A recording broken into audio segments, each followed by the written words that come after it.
आपका देख रहे हैं आप सी न्यूज भारत। आपके साथ मैं हूं श्वेता तिवारी। आज बुंदेलखंड की माटी से एक ऐसी खबर आ रही है जिसने पूरे देश का ध्यान अपनी ओर खींच लिया है।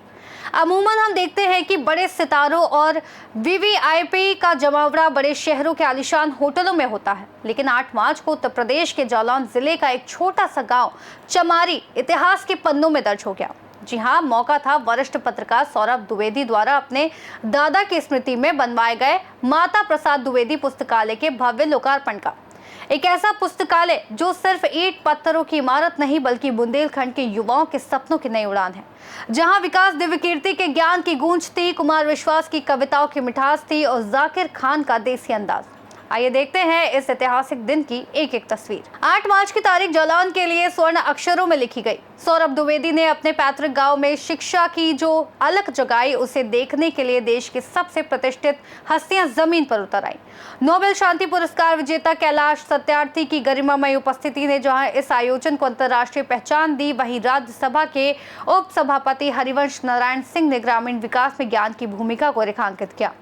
युवाओं के दिलों पर राज करने वाले और आधुनिक भारत के द्रोणाचार्य कहे जाने वाले शिक्षाविद डॉक्टर विकास दिव्यकीर्ति को देखने के लिए जनसैलाब उमड़ पड़ा। वही प्रख्यात कवि डॉक्टर कुमार विश्वास की वाणी ने कार्यक्रम में चार चांद लगा दिए। इसके अलावा बॉलीवुड अभिनेत्री सोनाली बिंद्रे और मशहूर stand up comedian Zakir Khan की मौजूदगी ने ये साबित कर दिया कि जब मकसद नेक हो तो ग्लैमर और ज्ञान एक ही मंच पर साथ खड़े नजर आते हैं। आपको बता दें, करीब 2 करोड़ रुपए की भारी भरकम लागत से बना यह आधुनिक पुस्तकालय किसी महानगर की हाईटेक लाइब्रेरी को भी मात देता है। चमारी जैसे सुदूर गांव में वातानुकूलित रीडिंग रूम, न्यूज गैलरी और शांत अध्ययन केंद्र की सुविधा मिलना किसी चमत्कार से कम नहीं है। इस पुस्तकालय में 10,000 से लेकर 20,000 तक किताबों का विशाल संग्रह है, जिसमें यूपीएससी, एसएससी जैसी प्रतियोगी परीक्षाओं की तैयारी करने वाले छात्रों के लिए हर जरूरी सामग्री उपलब्ध है। यहाँ केवल युवाओं का ही नहीं बल्कि बुजुर्गों का भी ध्यान रखा गया है, जिनके लिए विशेष ऑडियो बुक्स की व्यवस्था की गई है ताकि वे पुरानी कहानियों और ज्ञान को सुनकर आनंद ले सके। वहीं सौरभ द्विवेदी के बड़े भाई अभय द्विवेदी ने इस भावुक यात्रा को साझा करते हुए बताया कि कैसे बचपन में सौरभ को किताबें पढ़ने का जुनून था, लेकिन गांव में संसाधनों की कमी हमेशा आड़े आती थी।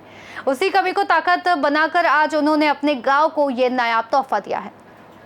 उनकी योजना सिर्फ चमारी तक सीमित नहीं है, बल्कि वे भविष्य में एक मोबाइल लाइब्रेरी ट्रैक के जरिए 400 से 500 किताबें लेकर बुंदेलखंड के गांव-गांव तक पहुंचाने का लक्ष्य रखते हैं।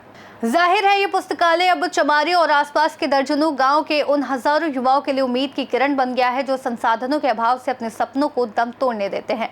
सौरभ द्विवेदी की ये पहल न केवल बुंदेलखंड के लिए एक मिसाल है, बल्कि देश के हर सफल व्यक्ति के लिए एक संदेश है कि अपनी जड़ों की ओर लौटना और आने वाली पीढ़ी के लिए ज्ञान के द्वार खोलना ही असली सफलता है। आज चमारी गांव ने दिखा दिया कि अगर हौसला बड़ा हो तो एक छोटा सा गांव भी पूरे देश को नई दिशा दिखा सकता है। फिलहाल के लिए इस खास रिपोर्ट में इतना ही। देश और दुनिया की तमाम बड़ी खबरों को जानने के लिए देखते रहिए सी न्यूज भारत।